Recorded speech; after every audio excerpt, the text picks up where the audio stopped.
So, yun, problem number 1 tayo, guys.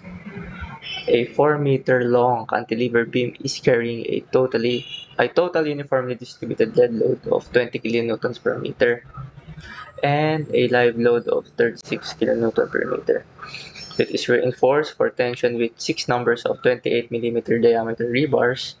The beam cross-section is 400 by 800 millimeters with cover up to the centroid of reinforcement equal to 70 millimeters. The beam is also reinforced against shear with a four-legged 10 millimeter diameter stirrups. Assume that Fc prime is 21 megapascals, Fy is 420 megapascals, and Fy hoops is equals to 275 megapascals. So, ang tinatanong dito sa problem na to is yung ultimate shear force that can be resisted by concrete portion. Tas next naman yung portion of ultimate shear force that must be resisted by stirrups naman. Next is yung calculate for the maximum allowable spacing the stirrups per NSCP in millimeters. Okay.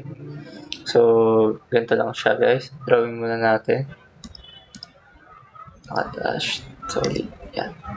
So, meron daw tayong 4 mm cantilever.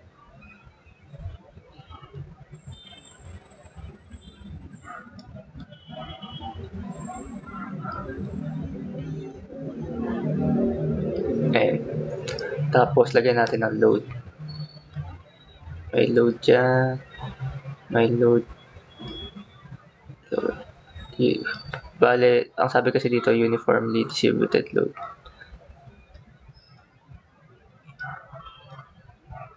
Yan. Tapos, parang hindi magkalituan. Okay. 4 lang. Yan.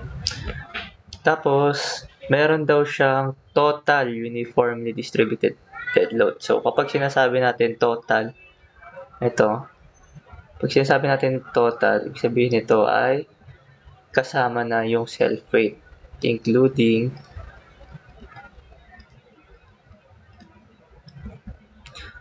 self-weight siya. Ayun lang. So, since including self-weight siya, hindi natin kailangan i-multiply yung load sa unit weight ng concrete. Hindi natin kailangan i-multiply yung unit weight ng concrete sa area ng cross-section natin. Okay? So, kunin natin una yung ultimate load natin. 1.2 dead load plus 1.6 live load. Ayan. Tapos, kunin lang natin yung cross-section niya. Pakita lang natin yung cross-section niya. Tapos, ano yung cross-section? 400 by 800. So, ito daw ay 400. Tapos, ito daw ay 800.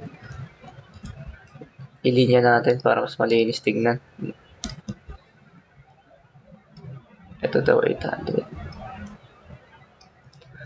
Next, meron daw tayong cover up centroid of reinforcement equal to. So, may coverings tayo dito na 70 mm daw. Ito yung sabihin natin, ito yung bakal. Disregard muna natin to. Okay?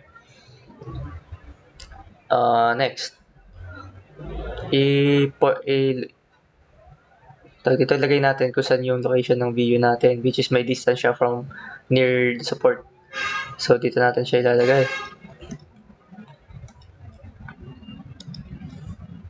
Dito. Lagay natin dito. Tapos, may view dyan.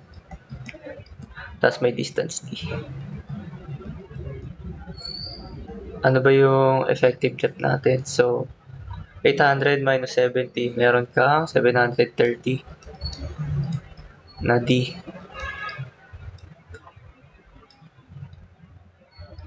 Ayan. Ayan. So, since mm yan, gawin lang natin na naka-meters yan. So, 0.73. Tapos, kunin natin yung reaction. So, kapag ginawa natin yung reaction yan, Ay, bago yan, i-ano mo natin to. Itong 1.2 dead load plus 1.6 live load. Since given naman tayo ng dead load tsaka ng uniform live load. So, lagay lang natin dito.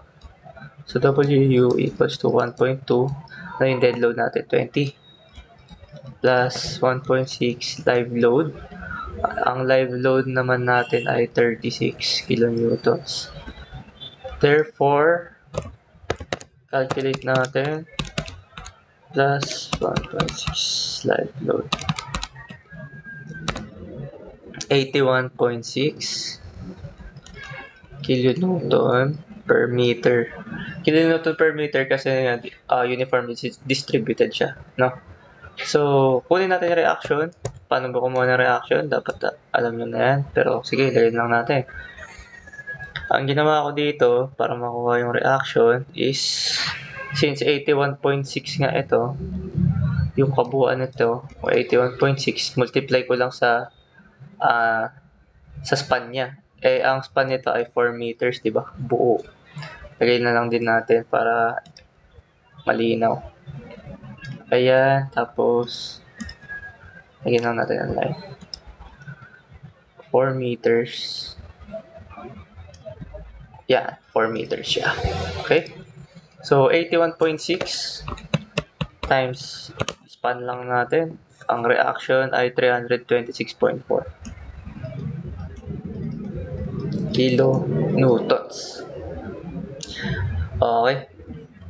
Tapos, solve na natin yung VU.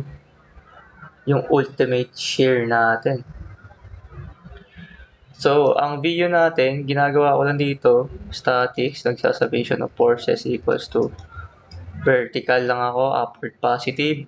Therefore, 326.4 tapos minus 81.6. Tapos ang alamin lang natin is yung portion na ito. Ayan, portion na yan. So, 81.6 times 0.73. Tapos, yung VU.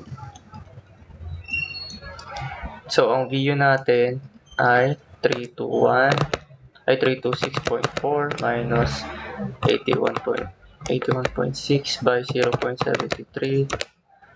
266.832. And yung ultimate shear force natin. 288.6 ay 8288 ay 266 pala. Mali ako ng ano. Isa pa. Saan ba na ko yung 288? Yung 266. 266.832 kilonewtons. Next. Since meron na tayong V sub U, pwede natin makuha yung yung ano ba yung tanong? Ito, ultimate shear force na kayang i-resist na concrete. Tapos, portion din ng ultimate shear force na sa stirrups naman. Okay. So, di ba nga, ang ultimate shear force natin is V sub N. Wherein, V sub N is equals to V sub concrete plus V sub stirrup. Tama. Okay. Then, solve muna natin yung nominal, yung nominal shear sa concrete, which is yung itong V sub C. So, ano ba yung formula ng V sub C? Diba 0.17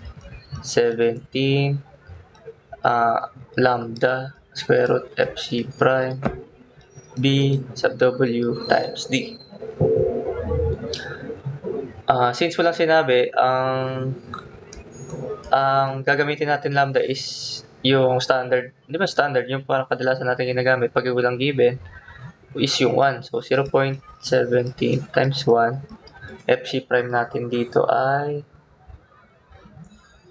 FC prime 21. Tapos ito 400. 730. Solve natin. 0.17. 1 21, 400, 730.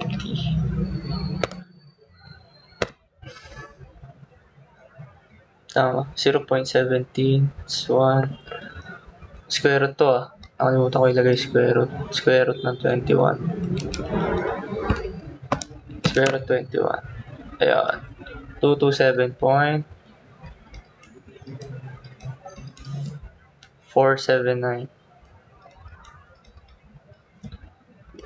kilo newtons. Okay? Tapos ang pinapahanap nga is yung yung shear force, ultimate shear force natin sa concrete. Paano ba tayo nag-ultimate? 'Di ba nga itong ultimate shear force natin is naka-multiply lang sa reduction factor natin. So pwede ka bang sabihin na V sub U is equals to phi V sub C plus phi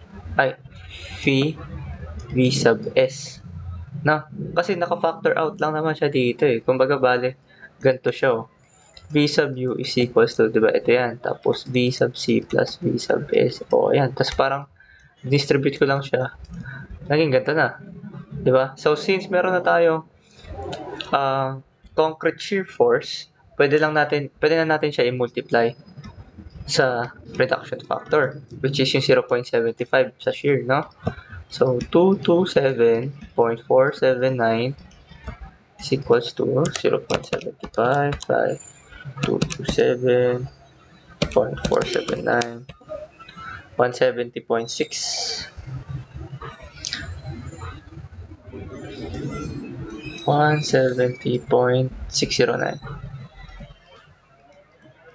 Ito yung sagot natin sa una.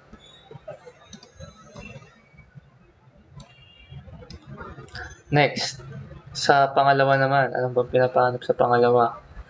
Pinapahanap sa pangalawa ay portion of ultimate shear that must be resisted by stirrup. So, bale ito, V sub S. Pero since ultimate, naka-phi. Kasi ito, yung kanina, ultimate shear force naman ng concrete. Okay? Tapos ito, maximum allowable spacing lang din. Ayan. So, since meron na tayong phi VC tsaka VU, diba nga ito, VU equals to phi VC plus phi VS. Di pwede natin makuha pala to ng buo, no? So, ano ba yung V sub U natin? 266.832, 266.832 equals to ito 170.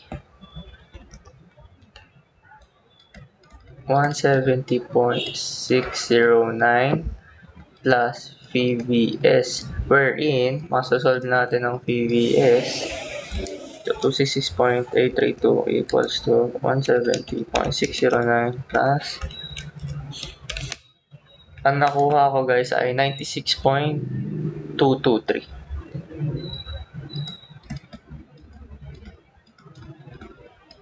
Ayan, ito yung sagot natin. Tingnan natin sa choices. Ayan. Yun dito guys, kahit di nyo na masyadong pansinin, inano ko kasi ito, minodify ko kasi nasa lumang book siya, so lumang code pa gamit. So, iba pa yung way ng pag-solve. Ay, may mga onting pinagbago na kasi ngayon. So, ito na lang yung mga sagot. Okay? Next is yung calculate for the maximum allowable spacing of the stirrups. So, sa spacing nga, di ba, ang formula natin sa spacing is yung area, tapos FYH, times yung depth, tapos V sub S. Tama ba? Oo, tama. Since sinabi na 4-leg daw to, 4-leg na 10 mm diameter. So, ang area shear natin sa legs natin ay 4 times pi 10 squared over 4. Tapos ano ba yung FYH natin? 275 ata yun. Pagkakatanda ko. FYH 275. Ayan, 275. Next, yung depth natin, 730. Next, V sub S. V sub S lang dito. Ito naka-ultimate. So, paano gagawin natin dyan?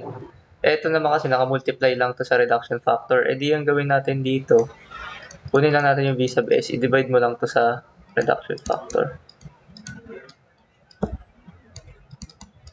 Tapos makukuha mo na yung V sub S natin. 96.223 over 0.75. 128.297. 128.297 kilonewtons.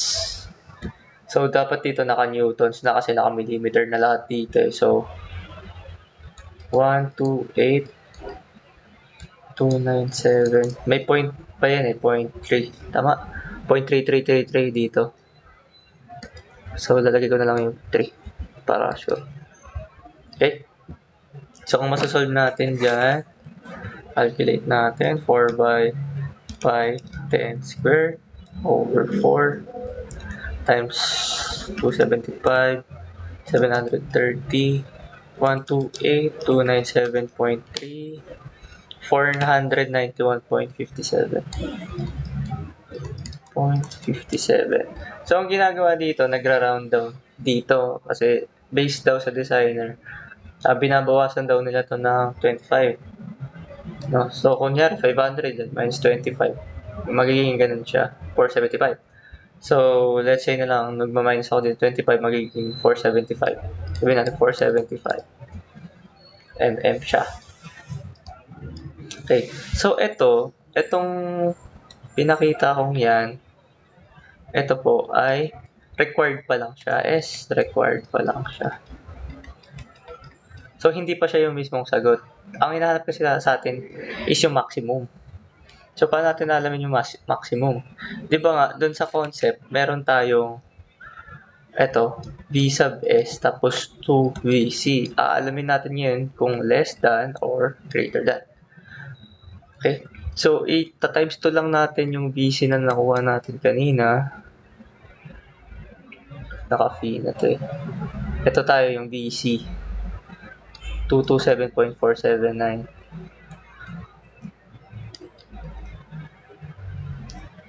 227.479. 479. 2 times 227.479. 454.958.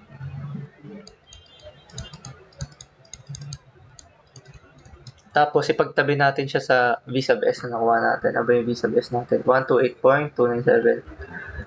So, 128. Ano yan? 297. 297 equal, hindi siya equal sa, nalagay ko lang. 454.958. So, ang VS pala natin is less than 2VC. So, if VS is less than 2VC, therefore, ang S-max natin should be 600, tapos ito, D over 2. So, ano yung D over 2 natin?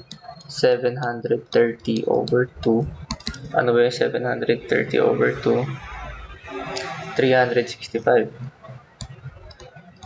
So, since nasa maximum tayo nakatingin, pag maximum, minimum ang hahanapin. Pag minimum, maximum, kung ano yung mas malaki. Isa pa, maximum, smaller value governs. Pag minimum, larger value governs. So, ito ang mag-govern sa atin. So, yeah. Tapos, ano ulit yung spacing natin kanina? 475. Tapos, ito yung required. Tapos, ito yung S-max natin na 365. Tapos, Since 475 is greater than 365, smaller governs. Choose smaller.